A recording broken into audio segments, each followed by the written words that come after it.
ಯಾರ ಜೀವ ಯಾರನು ಸೇರುವುದು ಬಾಳ ತೀರ್ಮಾನ, ಅದನ್ನು ಮೀರಿ ಸಾಗದು ಈ ಜೀವನ.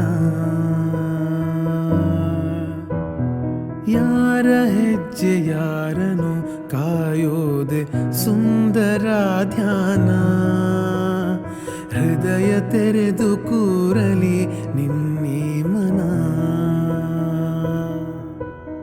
ಕೊನೆಯಾಗಿರೋ ಆ ದಾರಿ ಹೊಸ ದಾರಿಗೇರುವಾರಿ, ಗುರಿ ಸೇರಲಿ ಸೇರಿ ಜಗವೇ ಕೇಳಿಕೊಂಡಿದೆ ಆ ದೇವರ. ಜೋಡಿ ಮಾಡುವಂತೆಯೇ ಇಬ್ಬರ